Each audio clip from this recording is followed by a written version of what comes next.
बिस्मिल्लाहिर्रहमानिर्रहीम अस्सलाम वालेकुम दोस्तों, welcome back to my YouTube channel medicine knowledge factory. उम्मीद करता हूँ कि सब दोस्त खैरियत से होंगे। दोस्तों आज हम मोंटी गेट जो टैबलेट होती है उसका कंप्लीट रिव्यू करेंगे।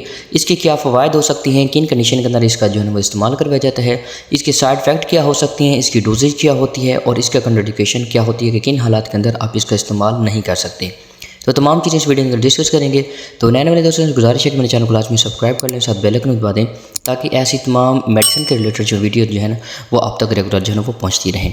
तो सबसे पहले दोस्तों अगर इसके हम इंट्रोडक्शन की बात करें तो इसका नाम है मोंटी गेट। अगर इसके फार्मूलेशन की बात करें तो इसका जो है फार्मूला है वो मोटेलोकास सोडियम होता है।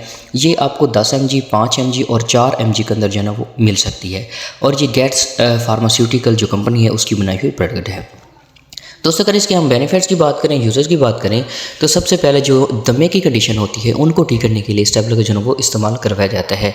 दोस्तों अक्सर लोगों में हमारा सर्दियों के दौरान जो है ना वो हमारे जो फेफड़े होते हैं उनके अंदर सोजिश वगैरह हो जाती है, रेशा वगैरह हो जाता है, ठीक है। तो उसको कंट्रोल करने के लिए इस टैबलेट का जो है वो इस्तेमाल करवाया जाता है।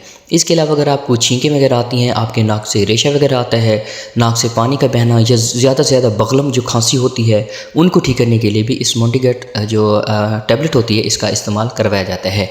तो दोस्तों अक्सर जो है ना वो सर्दियों के दौरान अक्सर जो है ना लोगों में नज़ला, ज़ुकाम और बलगम की ऐसी शिकायत जो है वो रहती हैं और अक्सर लोगों में जो है वो दमे की कंडीशन भी हो जाती है। दमा जो है ना अक्सर लोगों को एलर्जिक जो कंडीशन होती है उसकी वजह से हो जाता है, या कभी अंधार वगैरह आ जाता है, आंधी आ जाती है तो उसकी वजह से जो है लोगों में दमा शुरू हो जाता है।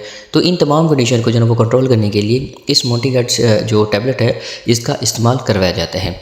दोस्तों अगर इसके हम साइड इफ़ेक्ट की बात करें तो साइड इफ़ेक्ट में आपको उल्टी वगैरह आ सकती है, कै मतली वगैरह हो सकती है, सर दर्द हो सकता है।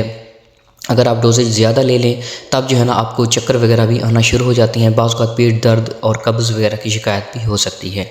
दोस्तों अगर हम इसके डोजेज की बात करें तो डोजेज जो है ना आपकी एज पर डिपेंड करती है और आपकी जो डिजीज़ कंडीशन है उसके ऊपर जो है ना वो डिपेंड करती है। बेहतर यही है कि आप अपने डॉक्टर के मशवरे के मुताबिक जो है ना वो इसको इस्तेमाल करें। कंट्राइंडिकेशन की अगर बात करें तो कंट्राइंडिकेशन में भी यही आएगा कि आप पहले अपने डॉक्टर से चेकअप करवाएं, आपका जो दम है, अस्थमा जो है ना वो किस कंडीशन का है, तो उस कंडीशन में जो है ना आप इस टैबलेट को जो इस्तेमाल करें तो बेहतर होगा। दोस्तों उम्मीद करता हूँ मेरी वीडियो को पसंद आई होगी। पसंद आई है तो मेरी वीडियो को लाजमी लाइक करना, मेरे चैनल को सब्सक्राइब कर लेना। तो मिलते हैं एक नेक्स्ट वीडियो के अंदर, तब तक के लिए अल्लाह हाफिज़।